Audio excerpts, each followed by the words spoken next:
Welcome into Fantasy Focus Football. It is Tuesday, October 24th. Today's show is presented by Geico. Insurance can be hard. That's why Geico makes it easy with 24/7 claim service and on-the-go policy info in the app. It is easy to Geico. It is not easy to fantasy football, though. That's why I am joined by my two best friends, Stephania Bell and Field Yates. How are you guys doing on this Tuesday?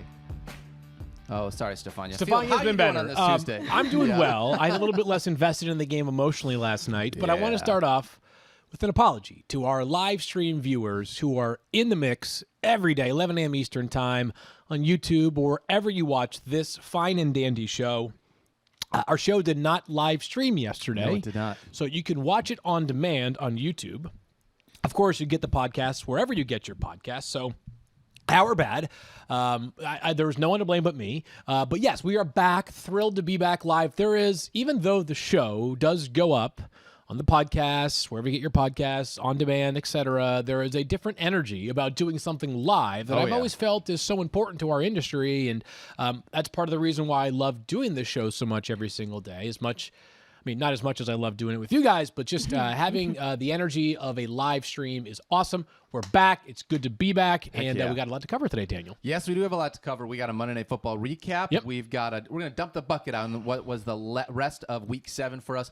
Plus, we got waiver wires that we got to talk about, which is going to be a ton of fun. Sort of like airing of grievances. You know, we're 2 months and a day, minus a day away from Festivus. Yes. I feel like the end of the show today is kind of airing some, maybe not entirely grievances, but just a couple of things that have to get off the chest. Hey, there's nothing wrong with that. And maybe we dive in right now. Let's talk Monday Night Football and just get this out of the way. Stephania, do you want to leave for 5 minutes, Stephania? No. Okay. Look, you know what they call the 49ers fans?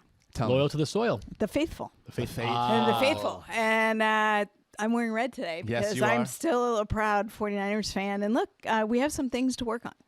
You know, we have to figure out why we could not get a sack with the I know. Yeah, we've got all this talent on defense, and yet the defense had a rough outing. Yeah. I saw a great quote yesterday. Our friend Aaron Nagler, Cheesehead TV, awesome, huge Packers fan, the hugest Packers fan I know, that's for sure, posted, I think either on Instagram or X. It was an old Vince Lombardi quote, and it was basically just like, you know, if you want to root for us at our best, like I hope you're there for us at the worst as well. The 49ers are not at rock bottom. I mean, they're still 5-2, first place in their division, very much a Super Bowl contender, but the season has a different tenor to it today than it did 2 weeks ago when we woke up and they were 5-0 and it scored 30 points in every game this season. It's also when you work in this industry, you know what the next morning is going to be filled with. Yeah. You know, and the conversations that are nuanced, thoughtful, balanced, measured takeaways. No overreactions. Right. No like, oh, I thought, Brock Purdy was the real deal. Those of us who know, we're still faithful in the 49ers, but they do have some things to sort out, and I'm glad that they have a bye coming in a couple weeks, and it hasn't passed them yet. Yes. I'll put it that way. Yeah. I'm faithful to Jordan Addison. Yes, you If we want to get into this game. Oh, my gosh. How about last night? He looked fantastic last night. Breakout. Justin who? Wow. You know what's fun, yeah? You can go ahead and trade me Justin Jefferson. Fine. You know what? Let's do that. You would. We'll have a conversation about this, but we put up a graphic on Fantasy Football Now about hamstring injuries and recurrences, especially after significant injuries and the delay for the time. Just food for thought. Food for thought.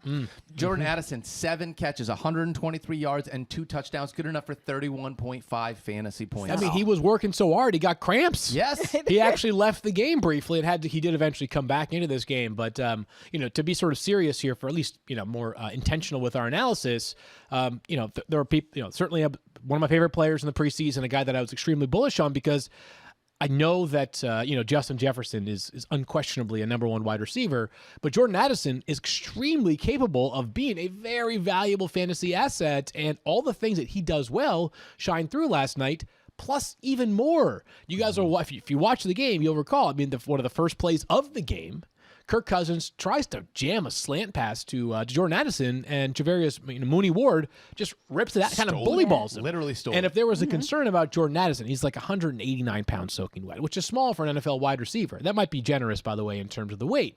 And yet later on in the game, right before halftime, the 49ers throw a blitz out there, which we can NFL Live conversation. Yes. NFL Live conversation. And Jordan Addison, sort of the same play.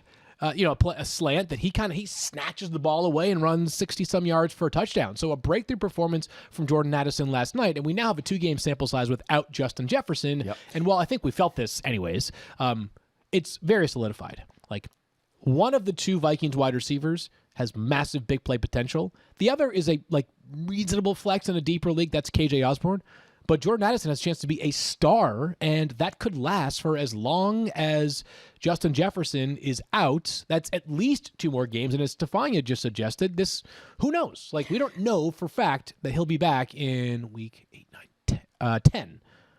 Yeah, and here's the thing. And then they have their bye is late too. Their bye is week 13. I think that it just changes what Minnesota can do on offense, because now people, after seeing that tape on Jordan Addison, it's like once Justin Jefferson is back, how they're going to have to account for everyone. TJ Hawkinson, obviously still, a volume machine and a safety belt for Kirk Cousins. I just think it just makes their passing game that much more potentially damaging, and they seem to have everything going for them. Kirk Cousins, forget the old primetime moniker, that's gone. Beast last night. He got that monkey off his back last night and had a great game, and more power to them. I think part of that Jordan Addison, you're going to see a 60-yard catch, you think, wow, he blazed by all these people. That had a little bit to do with the coverage issue. Once he got that ball away from Charvarius Ward, there was no one there to touch him. But just incredibly athletic. That's what I took away from Jordan Addison, and he's going to be a star. I want to ask this question, because when you watch the game, you realize how often KJ Osborne is out on the field. He is just out there all the stinking time, but you don't get a lot of production out of him. If there was a secondary wide receiver, because the top 2 that we're talking about, obviously Jordan Addison and then TJ Hawkinson. Yeah. Those are the 2 pass catchers. If there was a third one, is Brandon Powell getting to the point where you want to consider him over KJ Osborne? Because KJ Osborne is out there so much. Would you still default to in a 16-team league, not this week because no team's on a bye in week 8. Yeah. But I feel like we've seen a little bit of Brandon Powell start to come on the last couple of weeks here in this Vikings He's offense. got a little bit more big play upside. I'm looking at the box score from last night just so I can double-check my numbers here on Brandon Powell. 4 for 60. 4 for 64, only 5 targets. KJ Osborne, 5 for 47, only 6 targets. So I would default towards KJ Osborne still. I mean, prior to the Justin Jefferson injury, he ran the 5th most routes in the NFL. He's playing every snap. Out there a bunch. This is the Adam Thielen role from a year ago. That number 2 wide receiver in Minnesota is going to play every single snap, basically, in which they drop back to pass. So I would still default towards KJ Osborne. I think the bigger takeaway, though, is that it's about 1 Vikings wide receiver rather than the possibility of 2 having like a fantasy pathway in the Justin Jefferson absence. And by the way, the Vikings schedule, now this might be more for real life than it is for fantasy, but things are all of a sudden pretty interesting for Minnesota. They have a nice schedule. So they play Green Bay next week, then New Orleans, and then Green Atlanta, then New Orleans, excuse me. Yeah. I can't speak to exactly Denver. what's going on with with Justin Jefferson's hamstring, and Stephania has outlined the risk several times before. However, one thing I can tell you is that if Minnesota were 1-6 right now and not 3-4, the likelihood of Justin Jefferson being back sooner than later would have dramatically decreased. I'm totally putting aside the stuff that Stephania is the expert on here for a second. I am merely offering that the more the Vikings win, assuming that hamstring holds up, the more likely that Justin Jefferson can be back on the field at some point sooner than later. To me, that was the biggest takeaway from last night's game. Was I felt like there was a shift in how we're looking at the Vikings now. Because now it's like, wow, they can do that. What if they can keep doing that while looking at the schedule, while Justin Jefferson gets healthy? What is their potential when he comes back into the fold? And maybe now really incentivized to come back when healthy. Like, it's 2 things. They have the luxury of being able to say, we are really talented even when Justin Jefferson is gone. And they also have something to incentivize him to come back at full health. So I do think the whole way we look at the Vikings might have shifted last night. Including the backfield, by the way. I was just going to say that. Alexander Madison and Cam Akers. It feels like a split after what we saw yesterday. I realize it's just 1 game. But but I mean, look at the rushing production. 10 for 31 for Cam Akers, 8 for 39 with Alexander Madison. It looked to me early on in the game like this was almost like they had to design. Every third drive was Cam Akers. And then I think as the game wore on, it seemed like there was a bit more Cam Akers. Alexander Madison has been the king of close calls this year. Like he dropped. There was another near touchdown catch last night for Alexander Mattison that goes by the wayside. They have yet to run for a touchdown this year. Crazy. Only team in the NFL that has not yet run for a rushing touchdown. But if you have Alexander Mattison, this might be the start of a little bit of stock down. Not to the point that I've like dropped them from my ranks entirely this week, but if this becomes much more of a 50-50 split and he's getting okay but not great receiving production and he hasn't scored a rushing touchdown this season, then you're talking about a guy who's like borderline flex consideration as opposed to what he was for a while, which was low-end RB2. So I thought that was very notable last night for the Minnesota backfield. Yeah.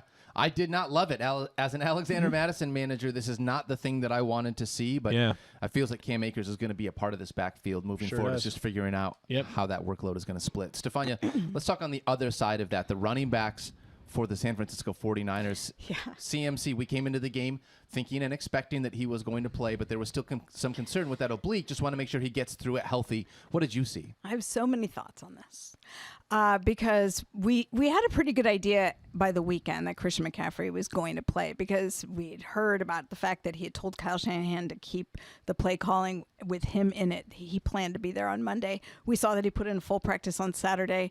By Monday morning, Adam Schefter was reporting he was definitely going to play. We had all these positive signs. So I felt like he was going to play and not be limited. I did not think he was going to play 53 of 53 offensive snaps and play the 100% of the game because that's already happened at one point this season where he did play 100%. Kyle Shanahan said, we know we cannot keep doing that. We have to protect Christian McCaffrey. So here's a guy coming in who's coming off an injury, who's then playing 100% of the snaps. However, 49ers, if you haven't noticed, don't do as well when they have to play from behind. Well, and when they are playing from up front, it's great. We see Christian McCaffrey get out to a great start, probably produces enough for your fantasy roster. Yep. And then he goes out and we get a combination. Elijah Mitchell hasn't been that healthy this year. Jordan Mason shined a little bit. So I thought we would get Christian McCaffrey, and then there would be some balancing with a rotation of maybe Mitchell and Mason. That's what I thought, too. That never happened. No, it did Christian not. McCaffrey never left the field, and part of that is him and who he is as a player, and he wants to be out there, and I'm sure after he fumbled the ball and what could have potentially changed the way the game went if the 49ers had scored first, it just, I think Kyle Shanahan's going to go home and think about that too, because that's not a recipe for keeping him on the field all year long. When the Panthers did it, I was critical of it then, so I'll be critical of it again. We know what he means to the offense, but you're going to lose him if he's playing that much. But man, what a freaking cyborg. He's absurd. Which is why the temptation is there in the first place, right? Yeah. I mean, if I'm Kyle Shanahan, how can you resist when you see what he can do? His vision and his ability to navigate. You plug in 4 other guys, and out of 5 tries, the only one who makes some of those moves is McCaffrey. Right, so I get it. 24 touchdowns plus a touchdown pass in 21 games for CMC as a Niner. Ridiculous. Just absurd. Just breaking records all so over. they have their week 9 bye. They have their week 9 bye. That's coming around the corner. I still might start Christian McCaffrey. I mean, he's so far and above the rest of the running back field. Beyond. It is absolutely ridiculous right now. There are 2 thoughts from last night. One, which is Christian McCaffrey is ridiculous. 2 is that we recently were wondering, what is the name of a player who you don't know what you're going to get from him week in and week out? You feel compelled to start him either because he plays tight end and he's pretty good, or he's a high upside player at a different position, often at wide receiver. We're just going to call that player a 49er. Yes. That's what they all are. Yes. They're all the same. Okay, in a night in which Deebo Samuel's unavailable, right? You would think. And you would also think going into the game, not during, but you're like, Christian McCaffrey's banged up. Exactly. Maybe it's a George Kittle / Brandon Ayuk or even both night. It was a fine night for George Kittle. Don't get me wrong. I mean, 6 catches, 78 yards. I'm sorry, 5 for 78. I can't read. 5 for 78 for George Kittle last night. That is a reasonable night for a tight end. That's actually pretty darn solid, right? Brandon Ayuk, 5 for 57 with no Deebo Samuel. Yeah. So, and I don't have a rhyme or reason behind when these guys play awesome or when they don't. I think that we have enough evidence that over the past basically season, because Christian McCaffrey was traded for in the middle of last year, that like with CMC in the fold, you make a decision on every other player amongst the 49ers skill guys. You either invest in them or you don't. And when they're healthy, you play them. If they're not available, You let them rest comfortably on the bench. Last night was such a weird aberration, though, to me, in the sense of, like, if you look at the total numbers, you see those and you're like, yeah, okay, so average for Brandon Ayuk, who's been actually had a really good connection with Purdy and played, this has been his best year, obviously, by far. But Brandon Ayuk wasn't targeted in the second half. Like, it was a tale of different halves. Yeah. And Juwan Jennings, who I expected to have more of a role with Debo out, because you kind of thought he could be the guy who could go up and get some big plays for them. And it didn't really pan out the way they wanted. I feel like the second half of the game was just not very Niner-like, because I, too, would have expected Brandon Ayuk to have a bigger day. George Kittle could have had a touchdown, didn't. Like, there were some things that kind of shaped that narrative, and I agree with the premise that Field's saying, which is you don't know what you're going to get week in and week out, and they have the potential to be boom or bust. But Brandon Ayuk is probably the one player who I think last night was just really puzzling and probably could have ended up with a bigger stat line, and I have to go back and watch the second half. Brandon Ayuk had one target in the second half. That's what I mean. Yep. It was weird. But also, but this is kind of him, though.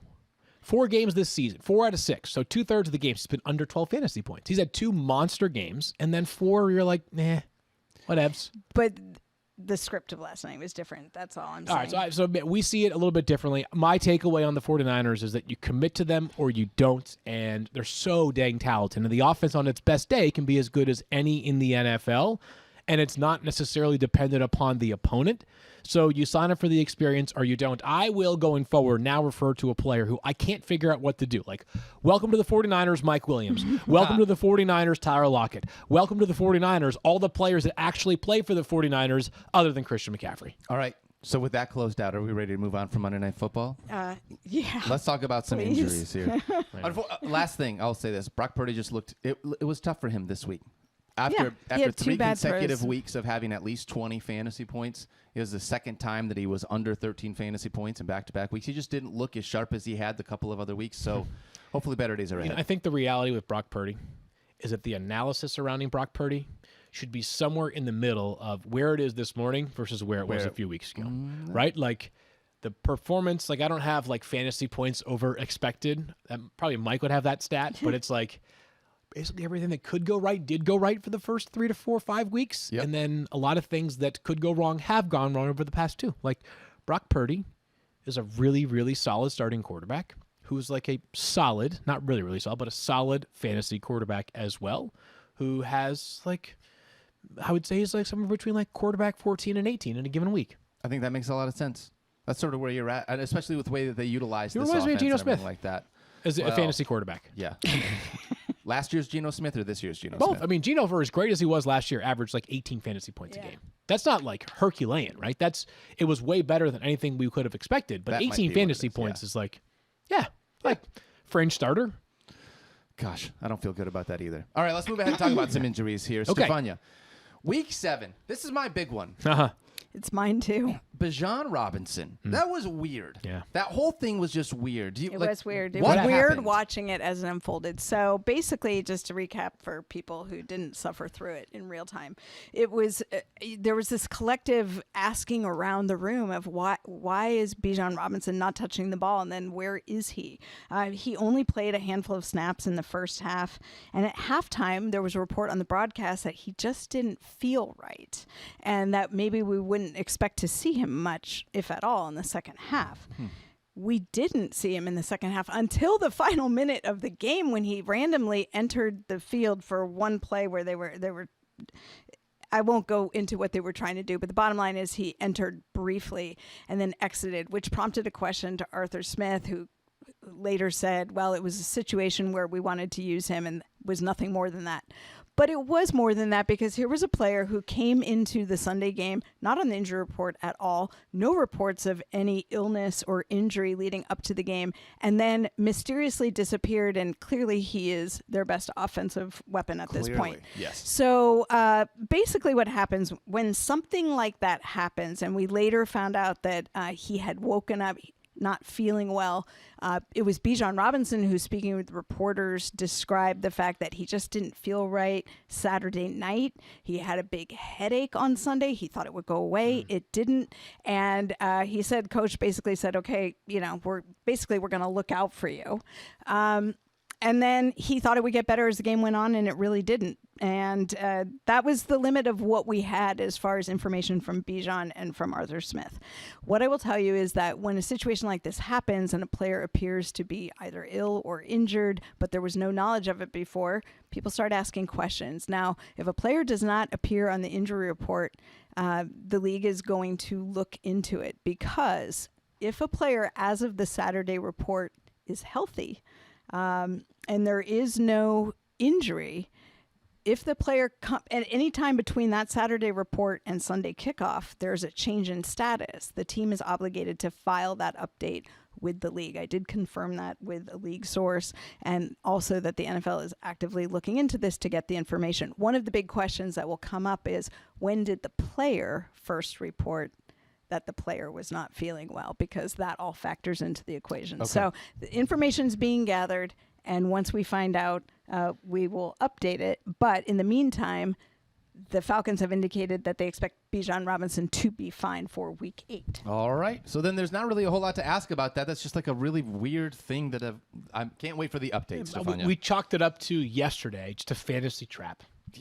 Right? There's nothing, what are you going to do? No one on the outside was in the wrong here, right? No. You're not blaming the kid either. If Bijan's not feeling well, you shouldn't put yourself at further risk. So it just sucks. All right. Occupational hazard of being a fantasy football manager. Yeah, it's a tough one. Yeah, but I think it's a legit question that fantasy managers were asking, which is, why didn't we know? Why didn't we know? And so they should know that nobody knew. And this is part of why the NFL does injury reporting, is so that everyone has the same information at the same time. Stephania, Sunday Night Football, we watched the Eagles and the Dolphins. Part of that game was unfortunately Jalen Waddle looking like he was still dealing with some back issues there. What do you have on Jalen for us? Yeah, that was pretty random as well. He appeared to be in a lot of pain. That was what was so concerning. Was that I think we heard him. We saw him having trouble moving. He went into the medical tent, then ended up going in the locker room with what we just heard described as a back injury. Maybe it was back spasms, a lot of pain. But then he came back, and he ended up playing. He had 4 catches in the second half, and he has already said that he feels good. I think solid was the word that he used, and he'll be back. He's one of the guys I talked to at training camp, because Tua had said that it was Waddle who had the best camp of anyone there, bar none. And we talked about this, that he gets banged up fairly often, but yet doesn't miss time. And he said, he learned a lot at Alabama about mental toughness and playing through things if you could. And so did it surprise me that he showed back up in the second half? A little bit, based on how much pain he appeared to be in, but not based on the way he usually does things. Yeah, that was what surprised me, was just that he looked like he was in so much pain that really I couldn't believe he was able to come back out and play. But, this is the powers of modern medicine and how strong these NFL players are. So, all right, let's move ahead and talk about Christian Watson, another wide receiver, unfortunately, went down with a knee injury at the very end of that game against the Broncos. What do you have for us on Christian Watson? It's still a little bit of mystery as well, but this is a knee that he had surgery on as recently as last year. He said all of his scans came back negative. So the expectation right now is that it's not going to limit him, but we'll see when practice reports start coming out. Just keep your eye on it. Christian Watson's obviously got an injury history with multiple hamstring injuries. Again, this prior knee injury history there that raises eyebrows. This is part, I think, what you're going to get when you have Christian Watson. I don't want to, we're at the point now, we're far enough into the season, we're almost halfway through, that you can start to discuss things like, could this be a lost year for a player? And between the injuries and the growing pains of this offense because of the quarterback transition, I just hope this doesn't end up being a throwaway, wasted year for Christian Watson. If he has to miss multiple weeks because of this injury and then isn't back until week 11 or 12, and then it's they don't find their groove offensively until week 14 or 15, you're like, what did you really get out of a player that we like?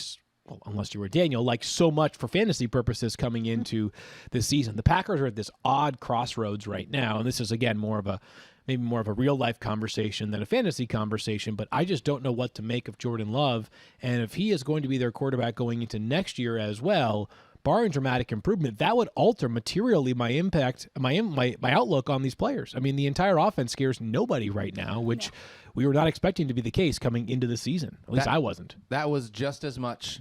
This was not. I don't want to be like an anti-Christian Watson person, but like that was my concern: was how is Jordan Love going to command this offense, understanding where Christian Watson makes his hay.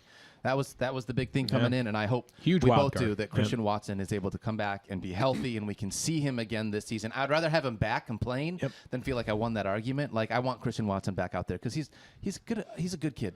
Like I'm excited to be able to see what he can do. Yeah, a lot of talent. Stephania, Deshaun Watson. Yeah. I'll tell you what. If the Cleveland Browns could just have a quarterback that could be out there and be good, what is the latest on Deshaun? So you have to look at what was going on coming into the game to appreciate where we are now, which is that Deshaun Watson had missed a couple of games after dealing with a shoulder contusion. It was originally called, more specifically, a bruise of his rotator cuff, and felt like he was not able to drive the ball down the field. That was part of why he couldn't go.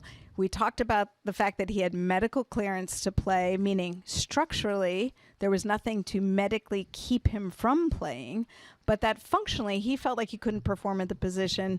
He and Stefanski communicated that out, and over the course of a couple weeks, it became clear that when Deshaun Watson was going to be able to feel like he could throw the ball down the field, then he would be out there. So he practices last week. He says he can make his throws. Everybody feels good about it, and in he comes to the game. And that didn't last very long because he took a big hit that knocked him backwards. And I, just watching it in real time, I initially thought, wow, that hit went right to the same area where it could potentially aggravate that bruise of his shoulder. But then when his head hit the ground, kind of snapped back, as is often a way that quarterbacks do suffer concussions, which is why they have that new quarterback-specific helmet that has a lot of the padding on the rear side. His head hits the ground. He goes to the blue tent for a concussion screen. That was actually what he was checked for initially, was cleared from that, but then did not return to the game. And so he had been given clearance to return, but you saw him moving his shoulder around a couple times. Later, they said they were trying to protect him. So there was a little confusion about did he not want to go back in? Did the team really not want him to come back in? I don't know where the answer is, folks. He just did not come back. He remains the starting quarterback. Kevin Stefanski has said that's clear, but they want to make sure that he is not dealing with any further setbacks to this bruised shoulder. I think we're going to go through some of this again of how does it feel when I throw? Yeah. Do I feel comfortable going back out there? And we're just going to have to follow along. So a few thoughts here. Stephania can speak to the medical stuff. I can't. Also, I'm again putting that back. That ball is in her court as it always is and deserves to be. When a player, though, of his caliber, of his stature within the organization has an injury, I think it's important for the player, the coach, the GM, whoever is going to speak about this injury publicly to have a plan. It feels like their plan has either gotten lost in translation or was ill-fated from the start. Messaging feels like it's been confusing, and I get it. It might make sense to you, a medical expert, when you hear, like, yeah, structurally it's okay. You might understand the difference between it being structurally okay, but also not feeling good enough to play. Daniel and I, bozos with half a brain, are like, well, if it's structurally okay, why the heck aren't you playing, right? So I felt like the plan was not good here from the Browns in terms of the messaging from the jump. But the other part here is that at what point, and maybe we're well past this point, do we just say, this guy might not be that good anymore? I'm ready to say it's like every time we turn, and I get it, there have been a couple of moments. The Tennessee game, he was as good as we have seen him since he was a Texan. But it's like he comes back last week, and even prior to the injury, prior to the recurrence or the new injury, whatever this is right now, he looked terrible. I'm nervous, like that maybe he's just not the same caliber of player anymore. I think you're actually hitting on something that is part of the medical conversation too, because I don't think you can tease these out. I agree with you about the messaging because it sure sounded like the coach and the player were not on the same page initially. I would agree. And that was a problem. And then they sort of came together, and now we have this new situation. Deshaun Watson was having his best game, as you just referenced, since he was a Texan, when he got hurt. I'm not in his head, nothing that goes on there. But I will say, from treating athletes for years and years, having confidence, and if you've been off your game and all of a sudden you're really good and you think you've recaptured it and then you get hurt, if you think that injury is going to make you go back to how you looked before you were really good right before you got hurt, you're not going to want to go back because all of a sudden people are going to say, well, that was a fluke. Oh, see, this maybe they're saying what you're saying right now, which is maybe he's just not that good anymore. And maybe it's true. But I think that confidence issue is definitely part of what is happening here. You wonder why, if he was cleared, why didn't he go back in the game? There's probably a voice in there saying, I don't know if you can make the throws. I don't know if you can go back in. So it becomes, that is a bigger issue that they have to problem solve in real time to figure out what are they going to do about a quarterback who's A, potentially injured, B, lacking confidence, and C, not performing well. And that is not a good recipe for success. 5 years. $230 million guaranteed. Yeah, I mean that's not going to go away. That cloud is hanging over all of it. How does that not factor in too? If you're that player and you understand the expectation, I'm getting all this money no matter what. My gosh, it has just not looked. It's a very complicated, tangled web. Yeah. Yes. Sometimes when I think about fantasy in a really simple way, I think about a player. And I think about, are you winning a championship because of this player or in spite of this player? And the position that can really influence high scoring because they have the greatest chance to score a lot of points is quarterback.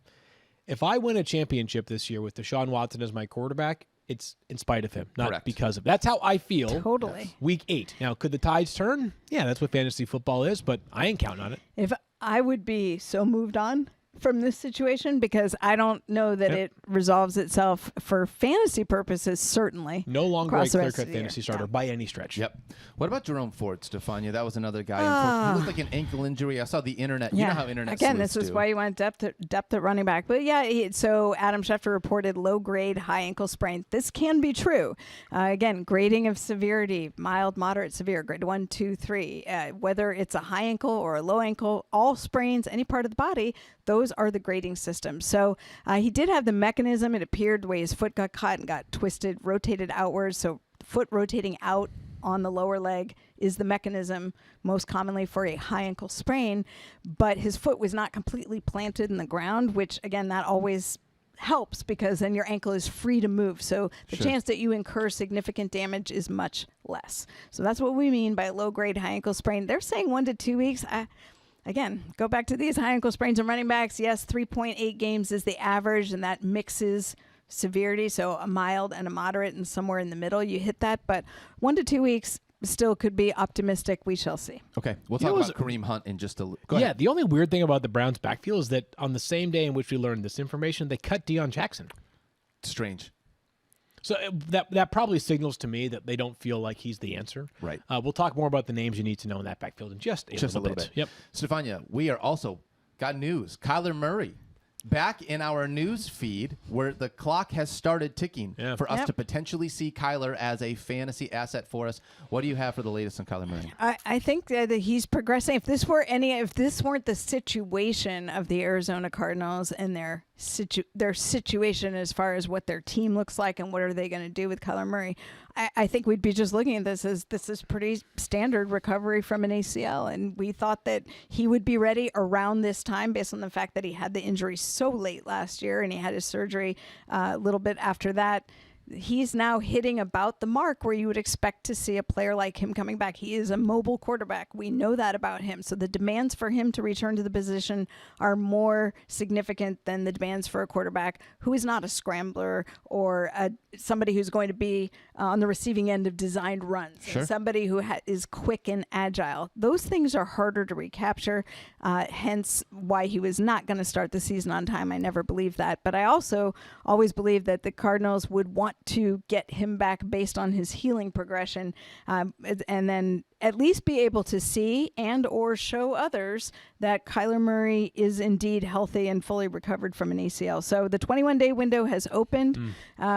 We'll see. I think that they're going to activate him, I believe, before that 21-day window is up. Available in over 75% of leagues. Now would be the time if you have an open IR spot to grab him and throw him on there. Hey, man, if you got Deshaun Watson as your quarterback, you can't do any worse. We were just talking about quarterback quandaries. Like, you could, to Daniel's point, you could do much worse than throwing a guy who at his apex is an amazing fantasy quarterback. Question marks would be, obviously, when he returns. And then, as I mentioned yesterday, does he actually run that much, right? We'll see this year. We've seen quarterbacks dramatically decrease their rushing utilization, whether it's Dak Prescott, who's evolved from being a regular runner to not being one.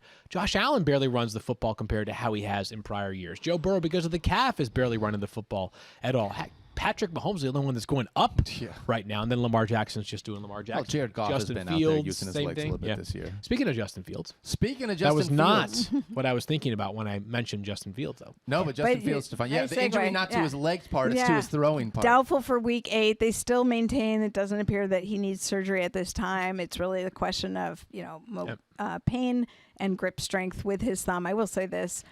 My concern would be not just does he get back, but if he has instability in that thumb, is it going to be problematic with the potential for dislocation again? Because, look, let's be honest. People are going to go for punching the ball, trying to take it, hit his thumb. The risk of re-injury, even after he does get back, is there. So I'd be thinking about that if I was a fantasy manager. So not using him in week 8. What about Rashawn Johnson? Is he going to be back for this Bears backfield? Bears are making it sound like they think he'll be back this week. Now, it's interesting because he did not practice at all. Still in the concussion protocol. And yet, Matt Eberflus said he had just another hurdle to clear. I usually think of there being several when you haven't seen them at all in practice. Maybe he'll get through all of that this week.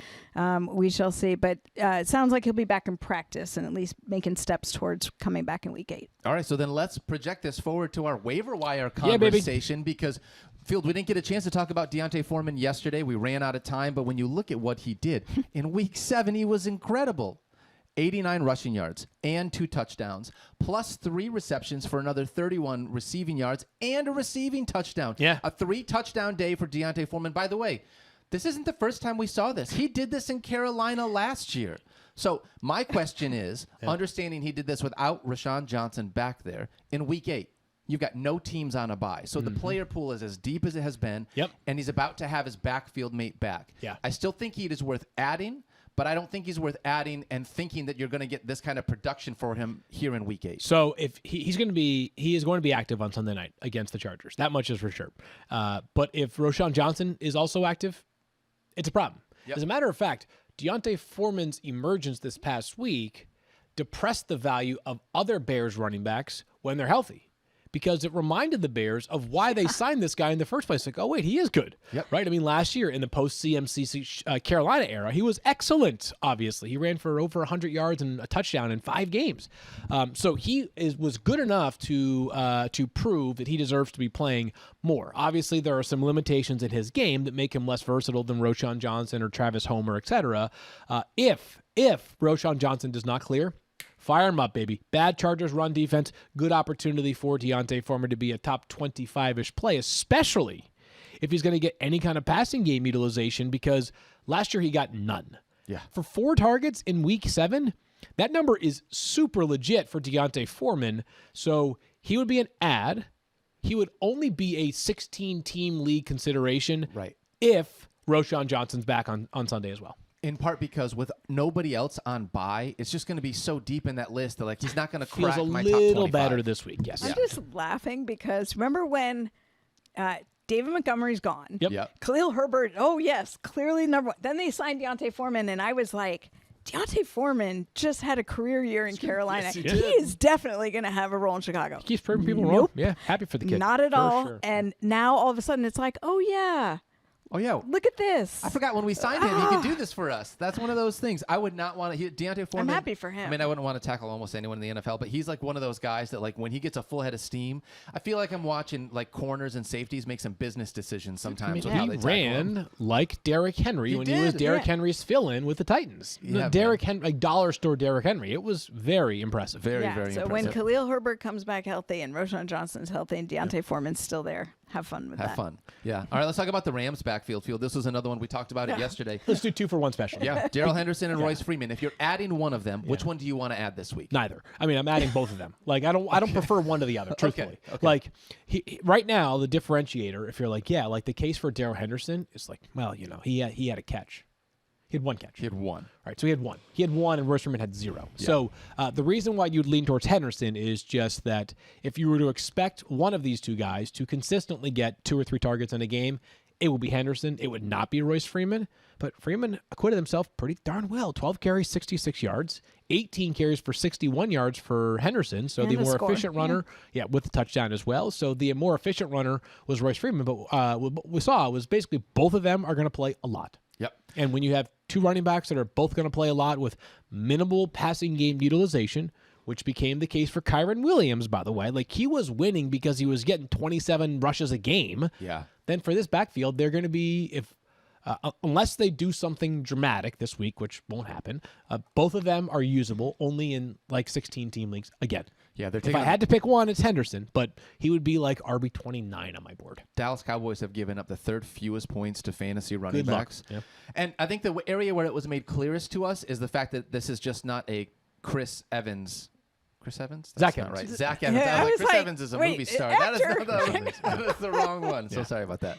Yeah, but that was the part that was made clear to us, is that it's very obviously just these 2 guys in this backfield. 2 in backfield. But by the way, that could become 2.5 or 3 because Myles Gaskin now has some practice reps. So again, I'm treading lightly with both of these players, even if I think both are addable, because running backs are just in general hard to find on the waiver wire. Given all of the things that we just talked about with Deshaun Watson and that Browns offense, this is the one. Knowing that there's no Jerome Ford, it looks like Kareem Hunt is going to have the clearest path to being a startable running back here in Week 8. How do you feel about Kareem Hunt? Good, especially because of the fact that he gutted through this injury this past week and seemingly played with minimal restriction. I mean, he had 2 rushing touchdowns, and right now it's Kareem Hunt and Pierre Strong in the Cleveland Browns backfield, and we've seen Pierre Strong.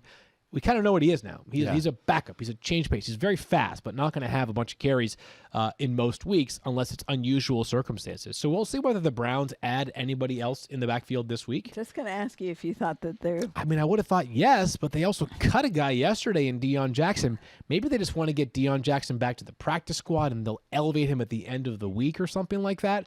But Kareem Hunt, clear priority add this week. Of all the running backs that we have talked about so far, he's the one to me that has the most obvious path to being in your lineup for Week 8. He should be in your lineup for Week 8, and he should see somewhere between 12 and 18 opportunities for the Browns. All right, last running back to touch on before we move on. Ezekiel Elliott.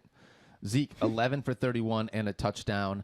Only 9.1 fantasy points. It's tough for me to trust a running back not named Ramondre Stevenson in this Patriots offense, but if Zeke is going to be scoring touchdowns, I guess that's where you're looking for him to be able to fill in for you. Just tough on Week 8. No teams on a bye. I don't think I would start him here this week. Touchdown-dependent, 16-team league, sort of desperation play only. All right, so let's do this really quickly then. For Week 8, just for this week, you're ordering the running backs. Kareem Hunt is number 1. And then would you go Deontay Foreman or one of the Rams? Deontay Foreman, if Roschon Johnson sits, is 2. But we won't know that by the time you're putting in stuff. So right now I'm going Kareem Hunt. Darrell Henderson. / Royce Freeman. One of those guys. Then Deontay Foreman. Then Zeke Elliott. Okay. Easy. I'm not sure Zeke Elliott would even make my list. I mean, I understand why it's on there. 505. Deeper league, if you're talking about that. He's been solid. Like, he's actually played pretty well this year. And 2 weeks ago, he had an 80-yard touchdown called back. So he's actually the eye test has been good to Zeke. It's just as you said, it's Ramondre's backfield most primarily. So he's a valuable insurance policy. That offense, it's not just Ramondre's backfield. That offense is really tough. Like, he's not in an offense that is out there. Yeah, some signs of life this past week, and we'll see whether that continues. A big win. What are you talking about? Okay. Well, I'll let you guys have all the Ezekiel Elliott shares. No, we're not going crazy here. No, but also running back, most vulnerable position. You could have a roster, some of us do, where you have 3 running backs who are currently down with injury. So, you might be looking. And you'll take points wherever you can get them. They don't have to be pretty, Daniel. Well, that's fair. I'll tell you who is pretty, though, right now. Kendrick Bourne. Kendrick Bourne has looked fantastic. This is the guy that I think if I'm grabbing someone from the Patriots that I would want to be able to grab off of waivers. He's looked good at the wide receiver spot field. Playing a lot more last week. Patriots kind of leaned heavily into him and Pop Douglas. There's a deep dynasty name to keep on the radar. Pop Douglas, who looked awesome this past week. Hasn't played all that much up until last week for the Patriots, but for a team looking for playmakers, he is probably their most explosive, but Kendrick Bourne's going to be the most reliable amongst the wide receivers. The Patriots have been leaning on him more, and we'll see if they can keep it rolling this week against Miami.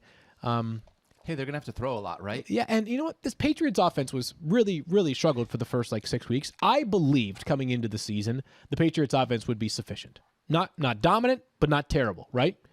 If it's what I think it was coming into the season, then Kendrick Bourne will hold value. Sure.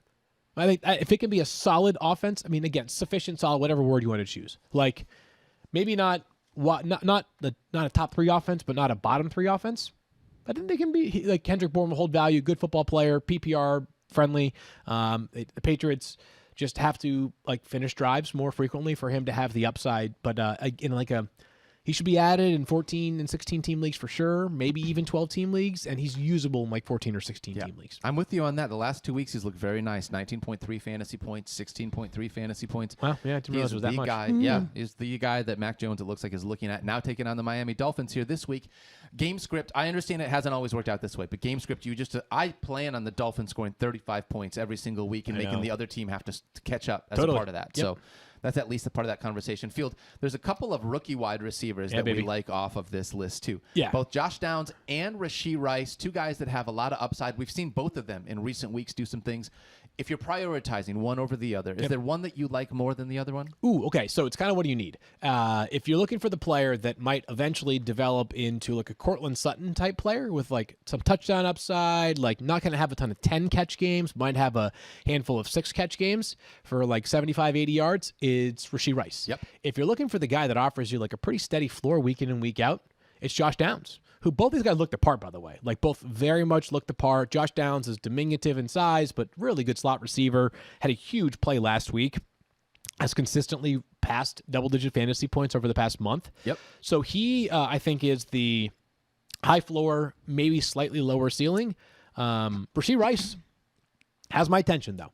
So I love both players as ads right now. I think Rashee Rice is probably more likely to be an add and stash. Josh Downs is add and probably use sooner than later. I had Josh Downs quite a bit higher in my weekly rankings than Mike's projections for this upcoming week 9. He's got a real connection with Gardner Minshew, and that Colts team is funneling wide receiver targets to Michael Pittman and Josh Downs. 13 or more fantasy points in 4 of 5 How games. about that? That's pretty good. Hey, that's a guy that you could absolutely use within fantasy football. I do love Rashee Rice, though, and part of this is the idea, to me, the eye test when I look at this. I know that Patrick Mahomes is going to spread it out to who the defense is giving him looks to. It's definitely getting there, yeah. But I do feel like Rashee Rice is becoming one of those trusted guys for him. Travis Kelce is the clear-cut number 1. Totally. I still feel like Rashee Rice is becoming that guy that is the number 2 wide receiver within this offense.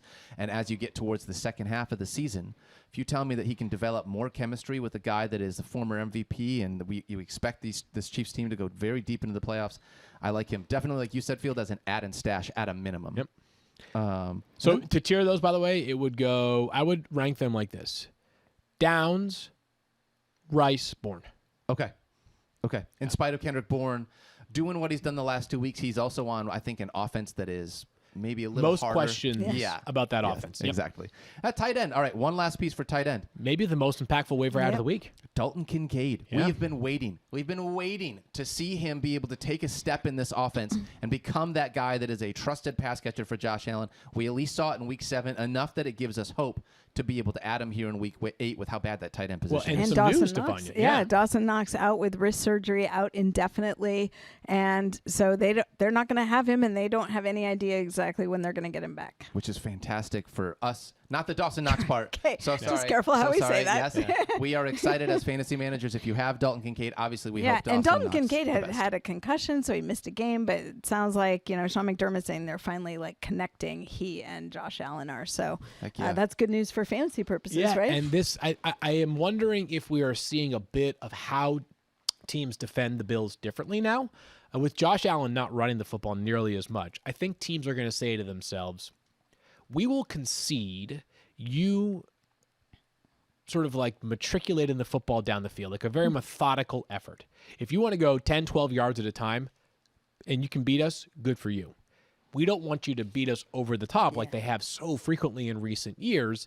That, I think, opens the door for more Dalton Kincaid opportunities, especially with Dawson Knox out. So I truly like, depending on how your roster construction looks coming into this week, Kareem Hunt, Dalton Kincaid, the two most valuable waiver wire ads in all of fantasy this week. Yep, I'm with you on that. Did you see really quickly that Stephon Diggs said, "Hey guys, I do feel bad when didn't see that. Yeah. parlays are fantasy." Yeah, we appreciate that. Fantasy-friendly Stephon Stephon Diggs. All right, we're going to talk about a player that is heating up, Yeah, we are. Yates. But first, Home, auto, prize, sports memorabilia, whatever you need to protect, Geico can help get you covered. And with the award-winning Geico mobile app, you can get 24/7 claim support and on-the-go policy access. It's easy to go to Geico. It's easy to Geico. Go to geico.com today. all right, Field Yates. Now it's time for Heating Up, brought to you by Popeyes. I have one problem with this segment. What, we can't eat the food that's inside of these boxes? We have like about 12 minutes left in the show, and I have about 10 seconds before lunch. Feels like it should be done. Yeah, I need some Cajun fries in my life. Field, I feel like Travis Kelce is the guy that we need to be talking about here. Awesome. This guy has been unreal, and I understand. Listen, it's the number one tight end in football. Like, it's not like this is surprising. But there are still times where it's just like, holy cow, this guy is so good at football. Yeah, still, but remember, he missed a game, week 1. He's still very far ahead of the rest of the field in fantasy. Yep. Amongst tight ends. So to think that he is going to lap the tight end field once again only further underscores why he is drafted so much further ahead than every other tight end. The gap is not right now pacing to be quite as wide as it was last year when it was over 100 points, but it's like 88 points. If the current points per game things hold up, and obviously guys can miss games and guys can get better or can perform worse, but he's just been unbelievable. I mean, the fact that he has 303 receiving yards over the past 2 games is ridiculous. just absurd. And we've talked about this several times over. The Chiefs' schedule on paper does look like it's very favorable. We'll see just how much they can take advantage of this Denver defense this week. They did not do a great job of that in week 6.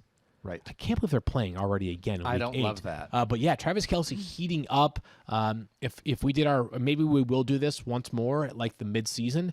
Rest of season top 10, I think Travis Kelce would be, I got to figure it's Christian McCaffrey, Tyreek Hill in some order for 1-2. Then maybe we're talking about some combination of Travis Kelce, Cooper Kupp, maybe Puka Nacua, I was gonna say, you Stephon might have Diggs. 2 of Like, them in there, yeah. that's kind of the breath that he is breathing right now. So Travis Kelce, in a game in which every Sunday something surprises us, nothing is more consistent and reliable than Travis Kelce in fantasy football. This has been unreal. I'm going to read this really quickly. 9 catches, 124 receiving yards on 9 targets. That was his bad game recently, right? This was against the Denver Broncos, in which the Chiefs did not look good. Travis Kelce still looked plenty good in that game. 3 straight 20-point fantasy games. My gosh, the guy is unbelievable. Yeah, I think the Chiefs are starting to smell some blood right now in the AFC waters, by the way. Oh, You know, with them sort of finding their way, right? The Ravens obviously look outstanding. I don't believe they play each other this year, but the rest of the division stinks. The Bills are now 4-3, a team that I think definitely deserves to be in the conversation for most talented, but has to put it all together. Cincinnati, who's 3-3, hasn't quite found their rhythm offensively. And oh, by the way, their schedule is very interesting coming up, including a trip to see your Niners this upcoming week. That won't be easy. And I believe they play Buffalo the week after that. So Miami, very, very explosive offensively. If the Chiefs win this week and then beat the Dolphins next week, 8-1 going into their bye. Hey, now. That they could just be run the table. I'm trying to do my best Lee Corso. Like just right up here, baby. We need to get some more helmets or hats for you to put on if we're going to do what a delight. This past Saturday morning brought me so much joy seeing him put on the Brutus Buckeye helmet. So great. All right, I'm with you there on Travis Kelce. That was Heating Up, brought to you by Popeyes. We're going to close the book on Week 7 here in just a minute. But first, Field Yates, let me tell you about our friends over at Miller Lite. Okay, please do. Because no matter what team you're rooting for, there is one thing that we can all agree on. Football season brings us together. A connection like that deserves to be celebrated with a light beer that's just as great. And at just 96 calories a can, Miller Lite is the only light beer you want to celebrate with all season long. Because with Miller Lite in your hand, football doesn't just taste great. It tastes like Miller time. From kickoff to the final whistle, you can't go wrong with a Miller Lite in your hand. It's the only light beer with a taste worthy of our national obsession, because what's the point of having a beer if it doesn't taste like a beer, guys? No point. It's only 96 calories and 3.2 carbs per 12-ounce serving with a smooth taste and a crisp, clean finish. You can get that taste that you crave without all the calories. So this season, crack open a light beer that hits your taste buds so hard you can feel it in your heart. Celebrate responsibly. Miller Brewing Company, Milwaukee, Wisconsin. 96 calories and 3.2 carbs per 12 ounces. All right, let's wrap up and close out this show talking about a little bit. Field, you had said to me before the show, Yep, I want to talk about Davante Adams just a little bit. Yeah. So let's dive in here. What is it that you wanted to dive into with Davante Adams? All right, so I think there are some, and present company included, because I do have Davante Adams in the War Room League, who are kind of hoping this past week it will be an absolute monster week, right, from Davante Adams. Well, for those that may have missed the very first drive from the Raiders, here's how it went. Their first 4 passes were completion to Davante Adams, completion to Davante Adams, completion to Davante Adams, incompletion to Davante Adams. He ended up with just 7 catches. It wasn't for a ton of yardage, but I do wonder if the tenor of this day feels a lot different if Davante Adams does something that he does in his sleep 999 times out of 1,000, which is catch a wide open touchdown. Yeah. He had a pass from Brian Hoyer. It was kind of like he had to sort of look back, but for someone like me, I'd probably never be able to catch it. But Davante Adams does that all the time, routinely. If he goes 8 for 60 with a touchdown and ends up with 20 fantasy points, we're all sitting there saying, "Squeaky wheel gets the grease. That's we're all it. good, baby." Yep. Davante Adams to the moon. So I thought that was like I thought that performance was maybe like better than the box score would indicate, even if in fantasy football you don't care what the box score indicates, you care what the box score is, right? Like you don't care how the fantasy points get there, you just care whether you get enough of them or not. Exactly. And I don't think that I think the Raiders losing only reinforces what Davante Adams' point was when he said, if we want to get to where we think we can be, it ain't happening without me being a dominant player. Jimmy Garoppolo coming back, and yesterday Josh McDaniels was non-committal on it happening next week. It seems like there are some tea leaves that suggest it will be on Monday night against the Lions. We'll cross that bridge a little bit later on in the week. Yep. But him being back is very, very important, because while they weren't great offensively with Jimmy G before he got injured, they were bad this past week with Brian Hoyer. I mean, Yes, bad, they were. tough to watch. Yeah. Yep. So I was going to say something, and I didn't want this to be like jokes aside. Over the last 3 weeks, Davante Adams 26.1 fantasy points. Jacoby Myers has 55. Oh yeah, I mean, Jacoby Myers has been the wide receiver. Yeah. He's been it's one of the great values in all of fantasy this year. Great values. Like I have a hard time keeping him outside my top 13, 14 wideouts every single week. Yeah. The connection's real, and just a good at the game football player. Good at the game. Yeah. How much longer until we see this? Like, I don't, is this one of those situations, and I don't know really what you could get for Jacoby Myers, but like, is this one of those situations where if you think that Davante Adams becomes the squeaky wheel and we start to see it that, no. I think both. I think we've got. Yeah. This is like the Rams, the Colts, the Raiders. So who's the not at that level? But what I'm saying is just like the targets amongst the wide receivers go to 2 guys. And it's just them. 2. Yeah. Okay. All right. Did you guys know that Hunter Renfrow still plays for the Raiders? I didn't actually. I mean, no. We talked about this coming into the season. Like, is he? Well, I keep reading He's reports the that like he forgotten might guy. be a trade candidate. I'm like, who would trade for Hunter Renfrow with like an $11 million salary right now? I was pretty sure that somebody who would use him. But I'm like, you can't, like, if you're going to, that would be trying to sell. Like $11 million is like a big, obviously it would not be, it'd be the prorated amount of $11 million. But you're like, if you're a team elsewhere, you're like, oh, how about you guys like eat some of that money and then we can talk, because he has 0 value to you. It feels like, and not as much, but it kind of feels like a Kenny Galladay situation here, where it's like the team signed this guy to a contract that was real money. Yeah. And then they just didn't use him after signing him to that real contract. Pretty wild. Yeah, I think that's different though, because Kenny Galladay came with some injury baggage that was problematic when he got to New York, and I think that all played out in an unpleasant sort of way. But I think Hunter Renfrow, to my knowledge, is totally healthy. He's just MIA. You know what? Right? He might just be having headaches before games is what it is. That's what it is. Stop. I have a fun fact for you guys. Stephania. Did you know Kenny Galladay is making $4 million from the Giants this year? Stop it! I want a job like that. I know. I need to get I want a guaranteed contract. Seriously, where it's $4 million guarantee to not I wouldn't work even for ask them. for that much. Yeah, I do it for $3 million. In case anyone- In case anyone's watching. I'll give it to you for one. All right. One. Yeah. You gotta drive you can't drive that much of a bargain. No, You're can do more Stephania than that, freaking Bell. Stephania. Yeah. $2 million minimum. One gets me to the table. That's right. Okay, that's all right. One gets you to the table. 3.5 closes the deal. 2.5 we can negotiate. We'll talk about it. There I we like go. the way that you negotiate. I have Field. 2 agents with Yeah, me. I That take a 0% commission. That's I so just good. want some wine from whatever establishment you go to. Yeah, we could. I'm not even a wine guy. Money and you know what? Just give me a partial Miller Lite ownership instead. in a vineyard.